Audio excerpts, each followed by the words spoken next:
exactamente las 7:28 y como ofrecimos a ustedes, buenas noches también, perdón. Nos acompaña don Juan Ayala Herrero aquí, el dirigente del Sindicato Único de Trabajadores del Gobierno del Distrito Federal, con sus 42 secciones, poco más de 110,000 representados. Gracias por aceptar esta invitación de ABC Radio 760 Cuadrantes, señor presidente, y buenas noches para usted. Buenas noches, Federico, a ti y a todo tu auditorio. Nuevamente aquí nos encontramos nuevamente para platicar y seguirle al tema del salario mínimo. Usted pidió en reciente intervención en un parque de diversiones que se encuentra en el sur de la capital, desaparecer ya la Comisión Nacional de Salarios Mínimos. Sí, Federico, yo creo que es obsoleta en todos los sentidos, en el estricto apego a que la Comisión de Salarios Mínimos solamente beneficia a unos cuantos y no a los trabajadores del país. Y nada más para darte un dato, su presidente, que tiene 20 años en el mismo puesto, gana 122,000 pesos al mes. En promedio debe ganar 2 millones al año. Por lo tanto, creo que no le preocupa tanto que el salario mínimo suba o baje. Él, con esa cantidad económica, está más que feliz. Entonces, yo creo que cuando los representantes sindicales perdemos el objetivo principal, que son los trabajadores, pues obviamente mientras comamos con manteca, lo demás no nos importa. Y en ese sentido, creo que la comisión ya no tiene razón de ser. Y en ese aspecto, pues después de 20 años, cuando en 30 nos han pegado con todo, pues yo creo que no se da más razón que hay que quitarle. Y te digo por qué en 30. Porque en 1970 los salarios mínimos tenían un poder adquisitivo casi del 100%. Hoy compramos de 4 cosas una. ¿Cuántos productos de la canasta básica? Pues mira, si habláramos de 100, nomás compras 25. Y esa es una parte que es fundamental. Y en ese aspecto, la canasta básica pues ha perdido realmente un verdadero poder. ¿Y por qué pierde ese poder? Principalmente aumento de luz, aumento de gas, aumento de todo lo que te puedas imaginar cada mes, dice. Y entonces ahí no hay espiral inflacionaria. El salario mínimo solamente recibe una vez al año el aumento. Y todo lo demás, cada mes va aumentando, que 11 centavos, que 20 centavos, que 15 centavos. Y obviamente eso pega a la economía de los trabajadores. Y esto es algo, mira, aquí tengo un dato hecho por la Universidad Autónoma, la Universidad Nacional Autónoma de México, y te lo quiero leer prácticamente textual. Dice, datos del salario mínimo periódico del 1+1, fue la nota, y es de la Facultad de Economía de la UNAM. En 3 décadas la pérdida del poder adquisitivo del salario mínimo se refleja en que ahora se puede comprar 45.7 menos kilogramos de tortilla. Es decir, va para atrás, ¿no? 243.3 menos piezas de pan, 5.6 kilogramos menos de huevo y 9.5 menos kilogramos de frijol. En el último cuarto del siglo, el poder adquisitivo se ha perdido el 77% de la verdadera compra. Es decir, de cada peso 25 centavos compran, lo demás no tiene poder. Entonces, por lo tanto, creo que esta parte ha tenido un retraso bastante fuerte. Los pactos que México ha hecho, los únicos pactos son para los trabajadores. Los que se han amarrado el cinturón, son los trabajadores durante 30 años y ningún empresario se ha querido amarrar el cinturón. Los empresarios, al contrario, los ves más robustos, más chapeaditos, más bonitos y simpáticos. Y los trabajadores, más flacos, más ojerosos, cansados y sin ilusiones. Hoy, yo no sé cómo Caster, el presidente del banco, pueda hablar de que no se deba aumentar el salario mínimo porque produce espiral inflacionaria. Ya se le olvidó que fue secretario de Hacienda y que nos dijo que había un catarrito y terminamos con una pulmonía acuata. O sea, ¿en qué país vivimos? ¿En qué país estamos? ¿Cuál es la realidad de lo que los trabajadores del país tienen hoy como gobernantes? Están sacrificando solamente a los trabajadores y no a los empresarios ni al gobierno. No puede ser posible que funcionarios externos como la CEPAL, la directora de la CEPAL, venga y nos diga que el trabajador que gana un salario mínimo está por abajo de la media de la pobreza extrema. Y que de seguir esta tendencia, la pobreza extrema será para aquellos que ganan 2 salarios mínimos. Y así seguirá, en una espiral en contrario, es decir, como un hoyo negro, desapareciendo a los trabajadores que, aunque tengan trabajo, no es garantía de que tengan una realidad para poder vivir, como lo marca el 123 en su apartado B, en su fracción sexta. Y esto es de carácter constitucional. Hubo una reforma constitucional al 123. Mi pregunta sería, ¿por qué no vieron ahí el salario mínimo? Pero sí vieron ahí la flexibilización de la parte laboral. Aquel que ingresa para hacer experiencia, o va a capacitación, o va a un área de trabajo social, para que el patrón no pueda ni tenga responsabilidad para cuando lo despida. Y esa es una realidad, esa es parte del proceso, y yo creo que están ahorita cerca de los 3 millones de empleos que se han perdido.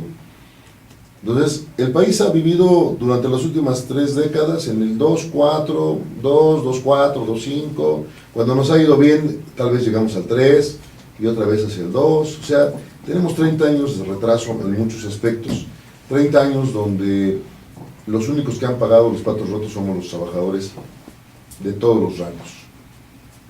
La reforma energética, desapareció un sindicato, Pemex. No sé si existe ya Pemex, ¿verdad? Pero hoy ya traen ahí a Shell, Mobil Oil, Texas, ya todo el mundo quiere entrar, esta Fox anda ahí haciendo promoción. Digo, no cabe duda. En San Cristóbal, ¿verdad? Caray, no puede ser posible que ahora sí aparezcan los actores para vender más al país. Ya lo habían vendido, pero hoy el zaguán está completamente abierto y nos dicen que hay que esperar 5 años para ver si funcionan, para ver si se dan. ¿Qué pasa con CFE, la Comisión Federal de Electricidad? Pues también desapareció, ¿no crees? Porque de un plumazo, al igual que Compañía Luz y Fuerza del Centro, desaparecieron los sindicatos. Hoy, los trabajadores no saben cuándo perdieron. Y eso es lo grave, Federico. No me alegra, me da un sentimiento encontrado, porque quienes debemos estar al frente, o quienes nos dieron la confianza para trabajar a favor de los compañeros, pues hoy estamos entregando las causas, ¿no? A ver, Juan, perdón de que me interrumpa. Observé en un evento alusivo a la sección 15 recientemente la visita del exdirigente o líder del remanente del Sindicato Mexicano de Electricistas. Ahí lo vi y me obligo a preguntarle, ¿usted comparte, son compatibles la postura de usted o del Sindicato Único de Trabajadores del DF con los remanentes del ESME? Yo creo que no fue en la 15, fue en el Congreso, la sí, conclusión sí, del Congreso. Estuvo ahí el ESME, nosotros somos solidarios con todos los sindicatos. Y los sindicatos tenemos que estar en la misma posición. Los sindicatos no tienen enemigos más que uno, el patrón. A ver, pero ¿qué respondería a Guadalupe Uribe, un dirigente afín a ustedes, que dijo el viernes en el puerto de Acapulco, hay que apoyar al patrón, porque si no se apoya como sindicalista, un similar a usted, y dejamos al patrón a un lado, entonces él cierra las fuentes de empleo? Le llevo al otro punto más extremo. También, mira, muy buena posición y muy buen aspecto. El patrón podrá tener el dinero del mundo, pero ¿quién produce la riqueza? Los trabajadores. Entonces yo creo que es un apoyo de reciprocidad, pero nuestra obligación como sindicalistas, como representantes de los trabajadores, es buscar las mejores alternativas, no rendir pleitesías, que es diferente, y eso es muy diferente. Tú te puedes llevar bien con el patrón cuando encuentres las respuestas para tus trabajadores, pero cuando no estás para defender la causa de los trabajadores, entonces quiere decir que si a mí me dan una canonjía, yo ya debo dejar de hablar. No, yo creo que aquí la parte importante es cómo tú tienes que enfrentar los posicionamientos en contra del patrón. No por eso vamos a ser enemigos, pero sí tenemos que ser firmes en nuestra posición para poder dar la lucha en favor de quienes nos pusieron al frente con el voto, con la confianza. Por eso yo creo que hoy muchos están decepcionados del sindicato, de la representación sindical, porque los sindicatos hemos dejado de ser piezas claves para una acción en particular. Yo creo que esa es una parte fundamental, Federico, y qué lástima que haya gente que expresa esta naturaleza. Yo te puedo decir otros que el día 1 de mayo estaban con el jefe de gobierno, y luego hace unos días los vi del otro lado. Entonces, la idea de pelear por un salario mínimo no es que tal vez a mí me afecte el salario mínimo, pero en la ciudad hay 400,000 trabajadores que ganan salario mínimo. Si están por media baja, como en el caso del hambre, pues prácticamente hay que ayudar que salgan adelante. Se supone que esa es la solidaridad sindical. Entonces tenemos que buscar mecanismos de entrada. Por ejemplo, usted que representa a 42 secciones, poco más de 110,000, ¿estaría satisfecho con las condiciones generales de trabajo que ofertó en 2013 a sus representados o hay algo más? No, mira, yo creo que yo nunca podré estar satisfecho, Federico. Estaría contento porque hay avances. Sacamos del ostracismo de 30 años a los trabajadores. Es decir, les dimos un poco de justicia. ¿Se vuelve uno contento? ¿Está uno contento? Pues claro que uno está contento, Federico. Porque avanzamos lo que en 30 años no habíamos logrado. Y esto nos lleva a que uno tiene que estar inconforme, insatisfecho, porque hay que buscar, si no la perfección, hay que ir a ese proceso de buscar más beneficios en favor de la clase trabajadora. Yo lo he puesto como un ejemplo. Si hoy estuviéramos jugando fútbol, para ser análogos, en lugar de echarnos para atrás, hay que echarnos para adelante, ¿no? Si no le pasa a México lo de Holanda. Ya merito, y así vivimos en esa parte del ya merito, Federico, ya merito vamos a lograr. No, yo creo que tenemos que convencernos de que realmente podemos brincar el ya merito. Hay capacidad mucha, calidad demasiada, mano de obra calificada la mejor, y lo hemos demostrado en mucho tiempo. El gran problema es que como la capacitación nada más se les da a unos cuantos y se les da de calidad, pues son de esos cuantos los que van a llegar. Y te voy a platicar algo que me pasó en un foro en el Gran Hotel de la Ciudad de México. Encontré un diputado del PAN que decía una reverenda torpeza. Decía que si las gentes usaban una iPad y no estuvieran educadas, que sería para mal de ellos, que solamente la gente educada puede puede manejar ese tipo de aparatos. ¡Qué reverendo estúpido! Y es un diputado. Digo, la verdad, no puede ser posible que le estemos apostando que solamente los que van a Harvard o Yale puedan manejar el país. Los demás, que somos tontos. Esto lo trae como consecuencia gente que piensa como él. Hoy el PAN quiere hacer una consulta, los de la derecha, los patrones, para ver si vamos a querer aumento salarial o no.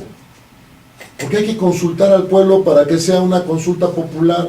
¿De cuándo acá los patrones hacen eso? O sea, hay tantas contradicciones en nuestra doble moral que tenemos, porque es una doble. Cuando nos conviene somos de un lado y cuando conviene somos de la otra. Entonces, ¿cuál es la responsabilidad que tenemos entonces como seres humanos? ¿Quiere decir que si me conviene te utilizo, Federico, y si no me conviene también te utilizo? No, yo creo que aquí la parte importante es ¿qué tenemos que hacer por el país? Mira, ejemplo claro es el Distrito Federal. Dice otro por ahí del PAN, digo, me refiero a él porque lo acabo de leer hace un rato. Dice que el jefe de gobierno debe preocuparse por sus trabajadores. Claro que ya se preocupó y no les dio el 3.9, les dio el 32%. 32% de aumento salarial de forma directa al salario, que repercute para las demás prestaciones. Y esa repercusión trae una estabilidad en los trabajadores. Y los 110,000 trabajadores no han provocado inflación, no han provocado espiral, y entonces en ese sentido tenemos que trabajar, Federico. Permítanos, señor secretario, vamos rápidamente a asistir a un breve corte, son las 7:43. Juan Ayala Rivero, al frente del Sindicato Único de Trabajadores del Gobierno del Distrito Federal, aquí en el espacio de ABC Radio 760. Colega José Luis, también en las redes. Claro que sí, nos pueden seguir a través de www.federicolamon.tv, a través del Twitter en @Federico760am y a través del Facebook en sitio oficial Así lo dice la MON. Que sí, hay un tema que no pasa inadvertido, Juan Ayala, que fue precisamente el marco de la aprobación, primero de la ley, de la reforma constitucional de la ley de trabajo, luego las leyes secundarias. En ese momento, al abordarse el tema de la flexibilización, que pues es prácticamente el sometimiento o la esclavitud de los representados de la clase trabajadora, fueron pocas las organizaciones que enfrentaron a los líderes del Congreso para decirle, oye, yo no estoy de acuerdo con usted. ¿Qué ocurrió con su sindicato? Nosotros, mira, ese día movimos 70,000 trabajadores, Federico, paralizamos la ciudad de una manera pacífica, como marca la Constitución. Nos recibieron el Congreso, el presidente del Congreso de la Unión en ese momento, nos prometieron no votar a favor y votaron. O sea, yo creo que a veces, Federico, cuando uno tiene que defender las causas, las defiende y las pone en el mundo de la palestra. Pero ¿qué es lo que pasa con esto?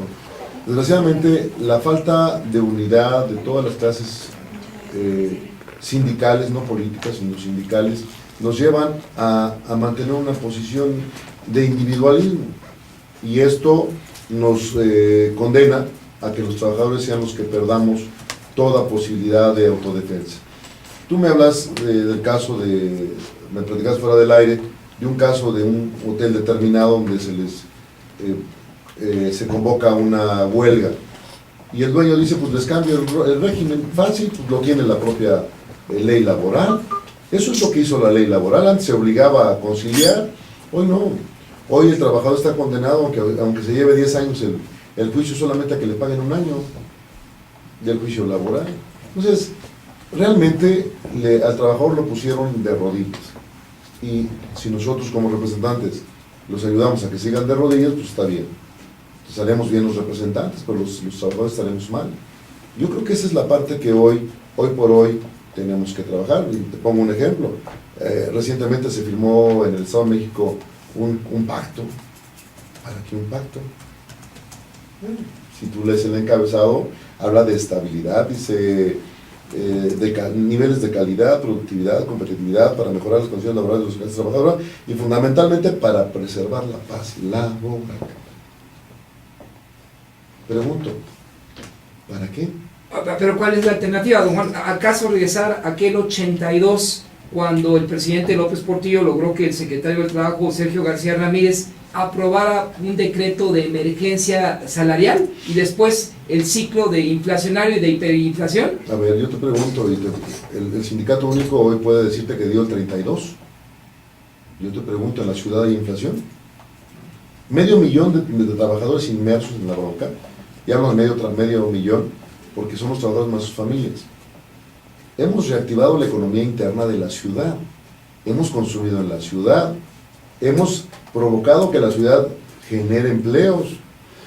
Entonces yo creo que el error está en cómo lo ve cada quien desde el lugar que lo vea cada quien. Tú lo ves del lado empresarial, pues claro, van a reventar todo. Si lo ves del lado de los políticos, no, pues cómo. Si lo ves del lado, ¿y del trabajador quién lo ve? Son 30 años, 37 para ser exactos, de recesión, para hablarlo de algún tema, o de contención, para ser correcto, del salario mínimo. México fue el primer país que lo puso en boga. Un ejemplo. Europa se fue a 8.50 euros hora, 16,000 al mes, en pesos mexicanos.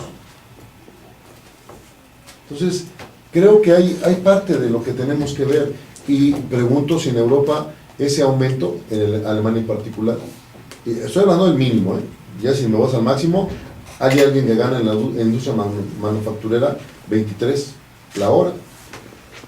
Y si me hablas son 37,000 pesos al mes. Entonces ya estás hablando de cosas, de palabras mayores, porque están pensando en reactivar su economía interna, bajando impuestos, subiendo salarios. Nosotros estamos pensando a ver si nos va bien dentro de 5 años. 5% del PIB. Vamos a ver si se puede, ¿no? A ver si ya merito, pobres trabajadores. Esa es la realidad que tenemos. Lo que se dice no es lo que se piensa. Lo malo es que al pueblo mexicano se nos olvida muy rápido todas las cosas. Ese es el gran defecto que tenemos. Se nos olvida que tenemos que hacer algo por sacar adelante todo el país. No estamos hablando de un aspecto político, estamos hablando de algo de justicia de carácter social. En la capital social, y hablo de la capital social porque nosotros estamos inmersos en ella, y estamos hablando de la Ciudad de México, y en ese sentido, los trabajadores del GDF somos un ejemplo claro. Hemos hablado con empresarios del GDF, o empresarios de la ciudad capital, y muchos están de acuerdo en aumentar, buscan alternativas, buscan situaciones y soluciones. Nosotros hemos sentado con el jefe de gobierno y hemos planteado cosas y damos alternativas, no nada más nos quedamos en que es así porque nosotros queremos, sino al revés. Yo te puedo asegurar que en el Distrito Federal, así como se lo digo a los que declararon el día de ayer, en el DF, ningún trabajador del gobierno del Distrito Federal, sea de base, de confianza, o eventual, honorario, ganará menos de 3 salarios mínimos. Menos de 3 salarios mínimos. Es decir, el jefe de gobierno está poniendo el ejemplo, aunque diga... Gustavo Madero que no puede. ¿Quién es Gustavo Madero? Ah, sí, el presidente del PAN. Se me olvidó, perdóname. Yo pensé que era el de la delegación, porque es una delegación importante. Era un personaje importante de la historia, Gustavo Madero. ¿Quién es el otro? Ah, sí, también el mismo, ¿verdad? Perdóname. Hablan de que no se puede hacer de manera electorera. ¿Y entonces qué están haciendo ellos? Haciendo una consulta, perdón, ¿ya se les olvidó que tenían 12 años la presidencia de la República? ¿O ya se nos olvidó a nosotros que Fox y Felipe Calderón fueron presidentes del PAN? Bueno, del país y del PAN. ¿Ya se les olvidó? Entonces, ¿por qué después de 12 años ahora sí van a hacer una consulta popular? Porque les interesan los trabajadores. ¿De cuándo acá? Está más preocupada la iglesia. La iglesia ya le van a fiscalizar las limosnas y los donativos. Ya también la iglesia se metió en el tema. Y la iglesia dice, hay que darle a los pobres. Yo creo que ese es un tema de mayor rango, Federico. Creo que el PAN está en otro lugar menos en México. Viven en Foxilandia o en Felipelandia, ¿no? Y yo creo que esa es la realidad, porque están esperando a ver qué pasa. Salario mínimo y su incremento es un asunto de seguridad nacional. Claro que sí. La sociedad tiene hambre, los trabajadores tienen hambre. En una familia de 4, 3 trabajan. ¿Cómo no hay desintegración familiar? Si un hombre gana apenas 67 pesos y le alcanza ¿para qué? Le alcanza, si antes compraba 1 kilo completo y compra 400 gramos, no 1 kilo. Tiene que trabajar los 4 para que puedan más o menos tener una vida decorosa. Son 4 veces 67. Pero va solo el Sindicato Único de Trabajadores del DF, digo, con el jefe de gobierno. ¿Qué dicen las demás organizaciones gremiales? Se ven de bajo perfil, se les escucha de bajo perfil. Mira, yo creo que hay muchos sindicatos que están ahí en las diferentes organizaciones, que están en la misma. Están peleando, están pugnando, pero no han encontrado la salida. Y a veces, cuando un sistema no te da salida, pues prefieres mejor así, a ver, para que luego te digan, pues yo te dije que no te metieras, man. Así somos. ¿Empleo o incremento salarial? Mira, las dos juntas. Tienes que hacer las dos juntas. Si tú no activas el mercado interno del país, no va a haber empleo, aunque no des aumento salarial. Fíjate cuál es la diferencia, Federico. No han medido las consecuencias de lo que se está pasando. Estamos esperando que los capitales golondrinos, esos que viajan por todo el mundo y que destrozan todas las economías, vengan, se asienten en el país con una mano de obra calificada barata. Si revisamos por qué hay tantos profesionistas no ejerciendo su función, los encuentras como taxistas, como, no sé, en tantas posiciones que también son dignas, pero que estudian una carrera o tienen un posgrado y no pueden ejercer la carrera. ¿Por qué? Porque no se les paga adecuadamente, no se les paga profesionalmente, se les paga a la necesidad de la empresa. Si tú vas a una empresa ahorita al Estado de México y vas con posgrado, te dicen, no, aquí nada más es secundaria, está sobrevalorado, tú no te pueden dar empleo. Te lo digo porque ahí anda mucha gente esperando que le den un empleo de obrero. Y te lo digo porque he encontrado en las diferentes reuniones quejas de los trabajadores que su familiar tiene un posgrado, diplomados, preparación, pero que les piden que no vayan con secundaria. ¿Por qué? Porque la mano de obra es barata y no se le paga más allá de eso. Por eso creo, Federico, que están equivocando el rumbo. La espiral inflacionaria es para un discurso. Veámoslo con seriedad. Empleo y salario deben ir de la mano para activar la economía interna de la ciudad y del país. Si no se piensa en el país, no vamos a crecer más. Si no somos nacionalistas, no vamos a llegar al objetivo que hemos planteado. Por eso creo, Federico, que las cosas van a tarde que temprano tomar un derrotero diferente. Señor presidente, en aras de obviar el tiempo, ¿algún comentario final sobre este controvertido tema de los salarios mínimos? Pues mira, yo lo único que te puedo decir es que convoco a los trabajadores a que se ilustren, que vean cuál es el tema principal de los salarios y que el consumo interno de la ciudad y del país o de la comunidad debe ser el más importante para darle puntualidad a las cosas. De otra manera, estamos condenados, Federico, a seguir y seguir y seguir conteniendo el salario y que el mínimo sea para los más y los máximos sean para los menos. Es decir, 454 familias son las millonarias del país. Y los demás restantes 19 millones de mexicanos somos los que vivimos de esas 450 familias. Y si seguimos así, pues serán menos ellos y seremos más nosotros. Gracias. Y nada más déjame puntualizarte. ¿Por qué se hizo la Constitución del 17? Por hambre. Por hambre. Recordemos un poquito la historia y es cíclica. El hambre en ese entonces obligó a los trabajadores a hacer batallones rojos y llevó a una revolución.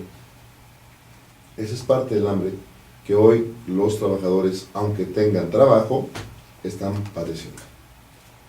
Grave retrospectiva, análisis de retrospectiva de don Juan Ayala. Le agradezco su visita y en otra ocasión permítame invitar a representantes de la cadena productiva para encontrar otros puntos si usted así lo considera. Con todo gusto, el debate me parece muy importante. Gracias por su presencia en su casa 760 del Cuadrante, don Juan. Gracias.